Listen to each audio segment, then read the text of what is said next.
Buenas tardes a todas y todos. Nos encontramos en la Unidad Nacional de Promoción de Salud y Prevención de Enfermedades, perteneciente al Ministerio de Salud Pública, también conocida como ProSalud.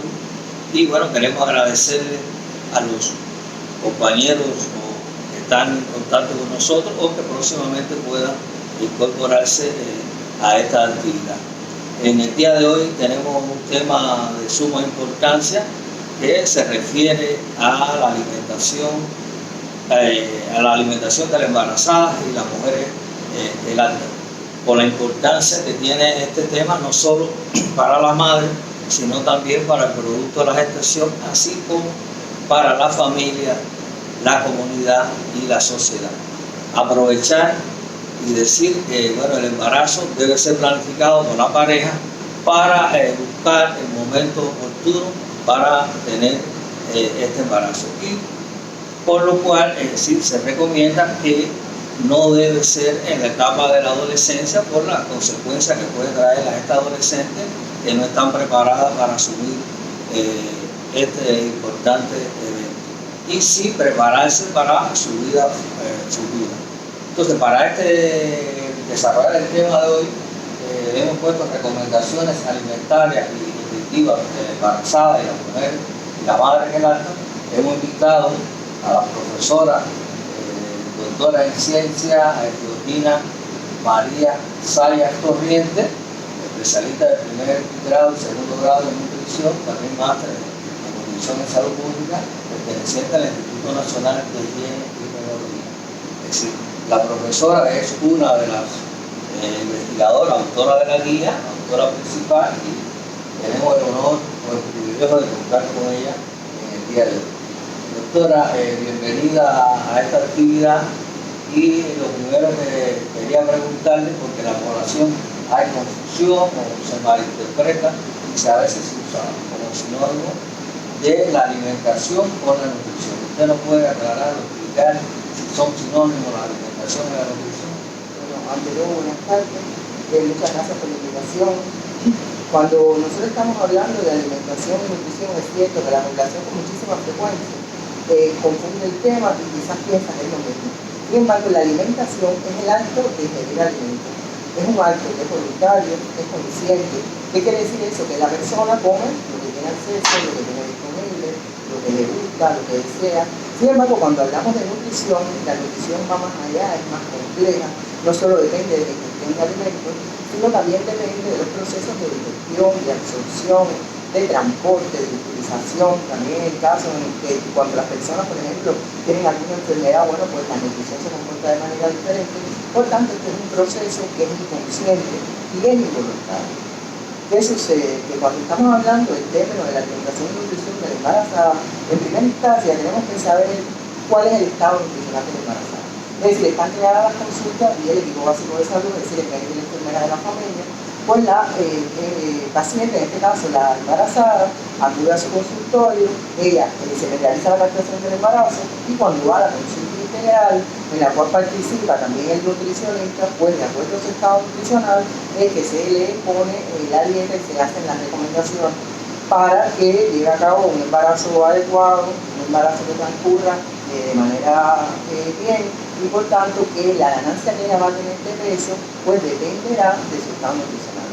¿Qué significa esto? Que si por ejemplo cuando se hace la captación del embarazo ella tiene un peso deficiente, a lo largo de todo el embarazo ella deberá ganar más peso que la embarazada que tiene un estado nutricional adecuado. Y por otra parte, la embarazada en el momento de la captación es obesa o de sobrepeso, en ocasiones con frecuencia se le indica que debe bajar de peso.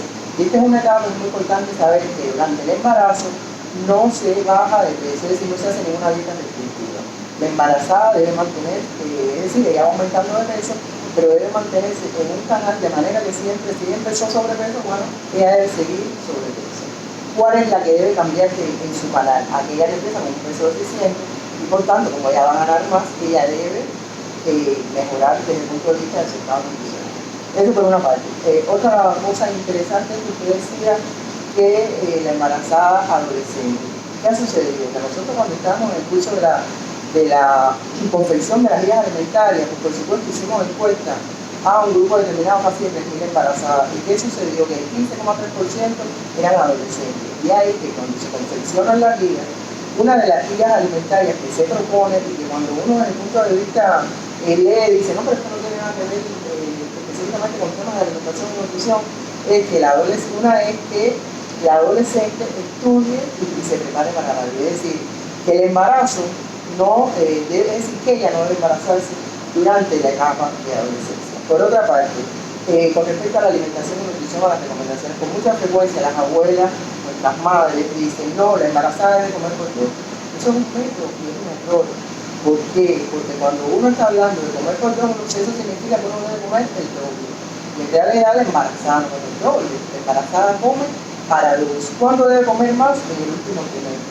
Por eso cuando va a esa consulta y de manera periódica se le hacen las recomendaciones, en el primer trimestre se aumenta un poco, en el segundo trimestre se aumenta más, es decir, en términos de calorías, es un término quizá un poco más técnico, y en el último trimestre es cuando la embarazada come más, es cuando es el máximo crecimiento del feto. Eso por una parte. Entonces, las guías alimentarias, la primera guía es que empiece el embarazo con un estado nutricional adecuado. Por eso le decía que ella debe ir a la consulta y además existen unas tablas que las mamás están, que hoy la familia que acude, que la acompaña a la consulta de embarazada, ve que el médico de la familia las utiliza, son unas tablas antropométricas para la embarazada cubana y ahí se va viendo cómo ella se desplaza en todas las consultas a las cuales ella acude. Y entonces, en dependencia de eso, es que se le van haciendo las recomendaciones. Es decir, esa es la primera guía. Comienza el embarazo con un buen estado nutricional. Ese estado nutricional dependerá del estado pregestacional. Por eso es que también es importante, como usted decía, a la hora de la planificación familiar, que la mujer se embarace justo en el momento de su estado nutricional es adecuado. Estamos hablando del estado nutricional en términos de la parte de lo que es el peso, la estatura, a ver si su índice de masa corporal está bien, pero hay que tener en cuenta también otro aspecto importante con respecto al estado nutricional, que es la anemia. En muchas ocasiones la mujer se embaraza y tiene anemia. Todos sabemos que después, en el momento del parto, bueno, cuando se transcurre el embarazo con anemia y se llega al momento del parto con anemia, ese es otro problema y otra de las complicaciones. La segunda guía entonces es que tenga una alimentación variada. Es decir, tanto la mujer embarazada como la madre que va a lactar debe tener una alimentación variada. Variada significa comer alimentos de los 7 grupos. ¿Cuáles son los 7 grupos? El grupo 1 es cereales y viandas. El grupo 2 son los vegetales. El grupo 3 son las frutas. El grupo 4 son las carnes, el pollo, los pescados, los huevos y los frijoles. El grupo 5 son las leches, yogur, es decir, los quesos.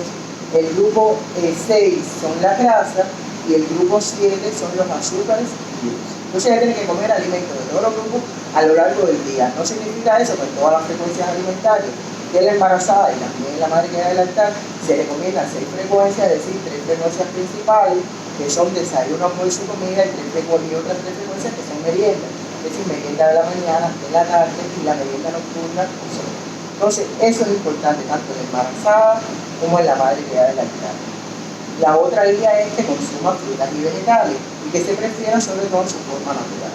Eso es muy importante porque también sabemos que cuando a la hora sobre todo de las frutas, cuando se convierten en dulce, pues ya su valor desde el punto de vista nutricional, pero que mayormente aportan en vitaminas y minerales, pues esto ya prácticamente desaparece. Otra guía importante es que consuma prenatal. Estamos hablando de la anemia, y sobre todo la anemia por deficiencia es muy frecuente en la mujer embarazada. Entonces el prenatal es un suplemento nutricional, el cual dentro de sus componentes está vitamina C, hierro, ácido fólico y vitamina C, hierro, ácido fólico y vitamina A. Entonces ella durante todo el embarazo, desde que es captada del embarazo, debe tomar prenatal. Y otra cosa importante que a veces también se deja de tomar es que durante la etapa de lactancia la mujer tiene que tomar, es decir, continuar tomando prenatal. Cuando hablábamos de la segunda guía, que es de la alimentación variada, es importante también reconocer que la embarazada les decía que en los 3 trimestres se va aumentando en términos del volumen de comida, pero la mujer que está dando de lactar, que a veces cuando ya el bebé está en las manos, nos olvidamos de la mamá, ella también tiene que comer un poco más, incluso más de lo que come en el primer trimestre del embarazo, en el segundo y en el tercero. ¿Por qué? Porque ella está alimentando a su bebé, que la lactancia materna es el único alimento que el niño debe consumir en los 6 primeros meses de vida. Y justamente esa es la quinta guía. Es decir, la lactancia materna debe ser exclusiva hasta los 6 meses y complementada hasta los 2 años y más. Es decir, hasta que la madre y el niño quiera por encima de esos 2 años. Y justamente estamos en la Semana Mundial de la Lactancia Materna. Entonces, ¿qué mejor que alimentar a nuestro bebé con lactancia materna exclusiva? Es decir, evitar todas las fórmulas lácteas, todas esas cosas que a veces con el error de compensar que el niño no, de manera adecuada no está aumentando, pues entonces introducimos otros alimentos que convienen. Porque en esta guía, es decir, hablamos de la lactancia materna exclusiva hasta los 6 meses y complementada hasta los 2 años y más, pero ¿qué entendemos por alimentación complementaria? Es decir, justamente estamos hablando de embarazada, pero si estamos hablando también de la madre que ya de mamar, es decir, de lactar a su bebé, y estamos en la semana de la lactancia materna, saber que la alimentación complementaria no es más que la introducción de alimentos líquidos y sólidos a partir de los 6 meses, pero que complementan la leche materna. Es decir, una mujer puede estar lactando exclusivamente hasta los 6 meses, después continuar con esa leche y entonces ir introduciendo de manera progresiva y de manera gradual el resto de los alimentos. Y la última guía, que es la de la adolescencia, evita el embarazo en la adolescencia, estudia y prepárate para la vida. Es decir, el embarazo en la adolescencia no debe ser, por múltiples razones, y como le hemos comentado, en mucha frecuencia cuando nosotros visitamos los hogares maternos, justamente muchas de las embarazadas que están ahí son adolescentes, y a veces nos sorprendemos de las edades, es decir, adolescencia, periodo comprendido entre los 10 y los 19 años, y sin embargo son adolescentes que pueden tener 12 años, 14 años, es decir, el momento de estudiar, que después se complejiza cuando se quiere continuar el estudio y hay que atender el estudio. Bueno, doctora, le damos la gracia de las recomendaciones que ha hecho, excelente para las mujeres embarazadas, no solo para las mujeres embarazadas, también para esa pareja, para esa familia, para esa comunidad. Y entonces, bueno, recomendamos leer, buscar las guías, leerlas, prepararse para que se pueda obtener ese bebé, como todos queremos, que sea sano, que sea fuerte, y también ya las mujeres que están lactando, que ellas sigan su lactancia. La doctora explicaba la importancia de la lactancia, que decía que estamos en la semana, y bueno, siempre se ha dicho, y es así, comprobado con evidencia, que la lactancia materna es la primera vacuna para el niño, bueno, para la futura persona. Entonces, agradecido, esperamos que puedan contactar con nosotros, que lo deseen. Nosotros estaremos para brindar información, alguna duda, algunas recomendaciones que ustedes deseen. Gracias y hasta la próxima.